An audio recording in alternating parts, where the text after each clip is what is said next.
beraspal, fasilitas pendidikan, kesehatan, dan lain sebagainya disediakan. Termasuk untuk irigasi. Harsha kini sudah menyatu dengan penduduk setempat. Dalam waktu singkat, kesejahteraan sudah terlihat. 3 bulan berlalu, Charu pulang ke desanya. Dia terkejut melihat perubahan desa yang sudah maju. Ayahnya yang menjelaskan semua itu berkat jasa seorang pemuda yang telah mengadopsi desa.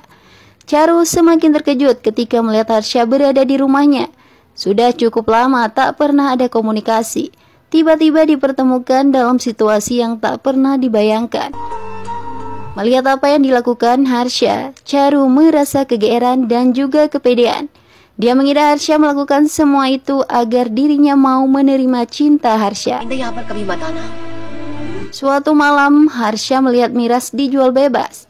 Harsha meminta agar tidak ada lagi yang menjual miras, meskipun itu milik Shashi. Perselisihan mulai terjadi. Narayan mengingatkan Harsha agar tidak membuat masalah dengan Shashi.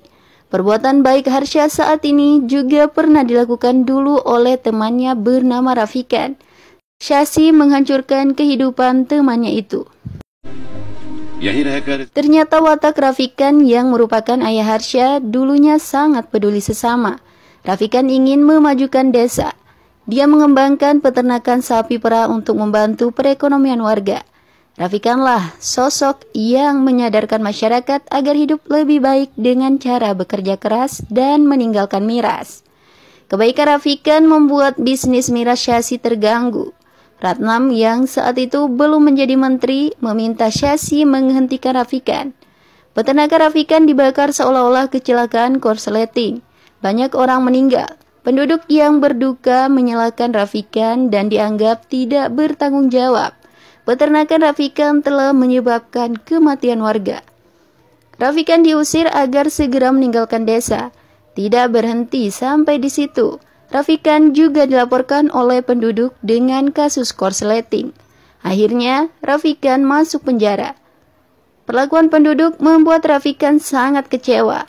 Selama ini dia berbuat baik untuk desa, namun justru dimasukkan ke penjara.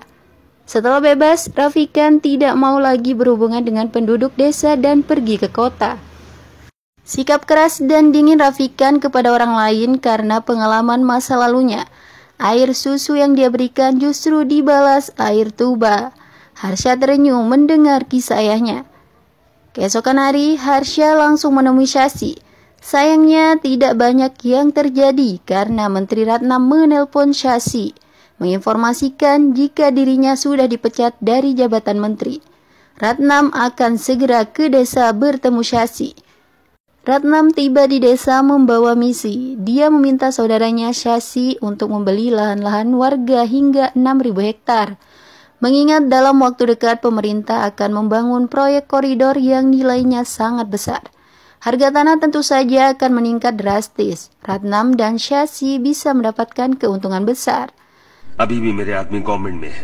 Harsha sendiri terus berbuat baik untuk desa, bahkan berhasil meyakinkan keluarga Narayan agar tidak pergi ke kota. Hal itu juga membuat hati Charu luluh dan benih cinta semakin tumbuh. Shashi sudah mulai memaksa penduduk menjual lahannya. Harsha juga menggagalkan upaya pembelian lahan secara paksa itu. Ulah Harsha membuat Ratnam sangat marah. Bagaimana bisa orang gagal mendapat proyek? Anak buahnya menginformasikan jika apa yang terjadi karena putra Rafikan.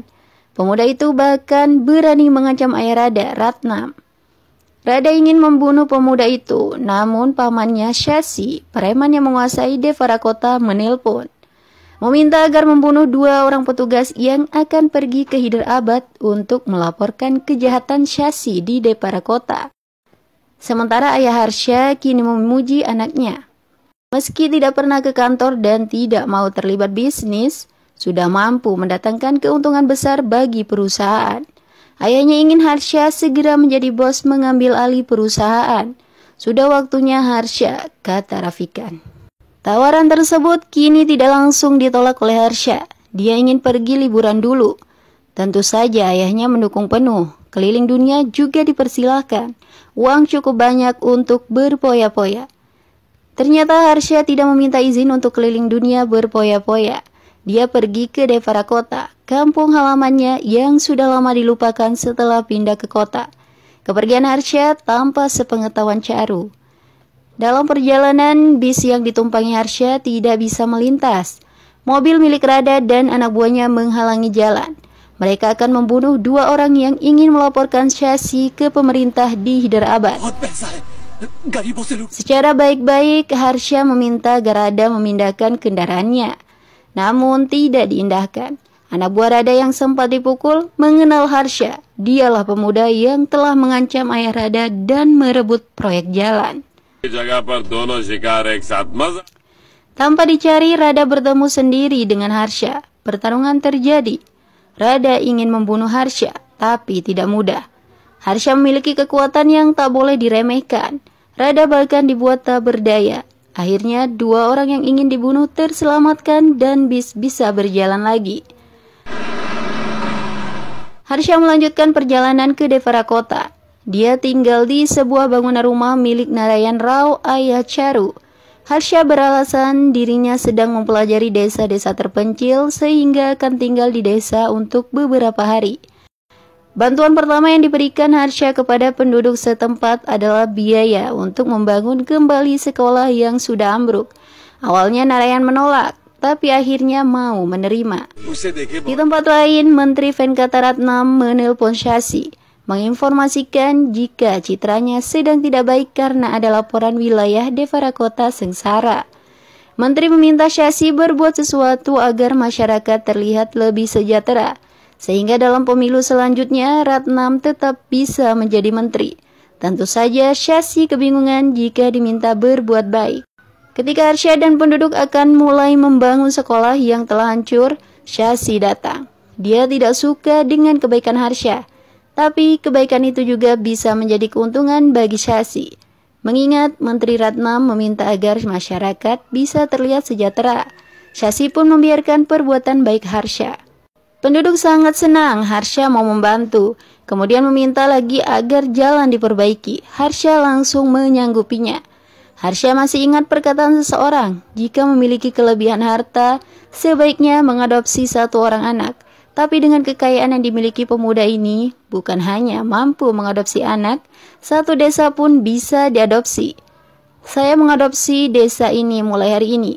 Saya akan membahagiakan masyarakat desa, ucapnya, membuat seluruh masyarakat kagum bahagia. Sejak Harsha mengadopsi desa, infrastruktur jalan di... Tidak hanya itu, Suryavardhan memiliki Adera, adik kandungnya yang menjadi kekuatan KGF. Ditambah lagi anak sulung Suryavardhan, Garuda yang sangat kuat melindungi KGF. Sementara Krishnapa kebingungan setelah kematian ibunya. Dia tidak tahu harus melakukan apa untuk mewujudkan janjinya menjadi orang kaya. Seorang pengemis di jalanan memberitahu Krishnapa, jika menginginkan uang recehan bisa dengan mengemis. Namun apabila ingin uang banyak, maka harus memiliki kekuasaan. Krishnapa pergi ke Bombay alias Mumbai untuk mendapatkan kekuasaan itu. Namun Mumbai terlalu keras bagi anak sekecil Krishnapa. Kota Mumbai adalah pusatnya perdagangan emas ilegal.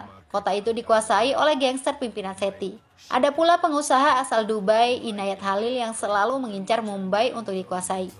Untuk bertahan hidup, Krishnapa bekerja menyemir sepatu. Ketika bosnya Aslam menanyakan adakah yang berani memukul seorang inspektur polisi karena sering mengganggu, Krishnapa dengan berani mengacungkan tangan.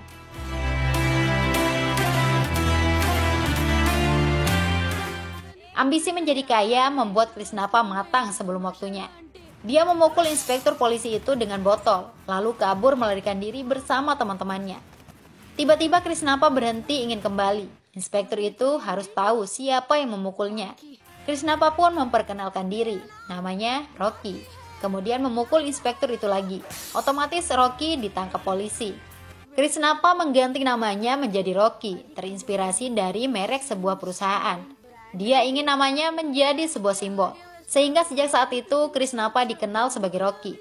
Keberanian Rocky yang masih kecil menarik perhatian Sethi selaku gangster penguasa Mumbai. Rocky dibebaskannya dari polisi. Rocky pun siap bergabung dengan gangster pimpinan Sethi.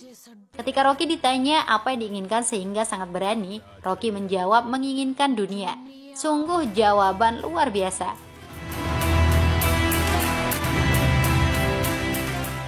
Tahun-tahun terus berganti. Rocky setia bekerja untuk Sethi hingga dewasa. Pada tahun 1978, harga emas menjulang tinggi. Hal itu membuat Inayat Khalil di Dubai kembali ingin menguasai Mumbai dan menjual emasnya.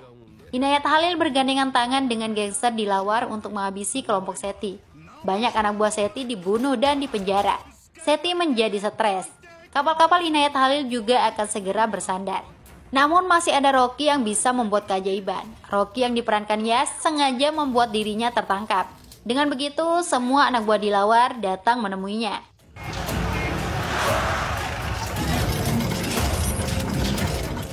Rocky yang dianggap sudah lemah tak berdaya langsung garang saat ingin dibunuh.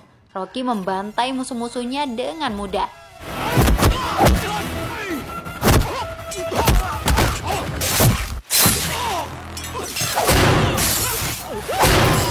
Anak Dilawar yang sangat sesumbar dikejar dan dihajar. Semakin banyak musuh datang, Rocky semakin buas menerkam.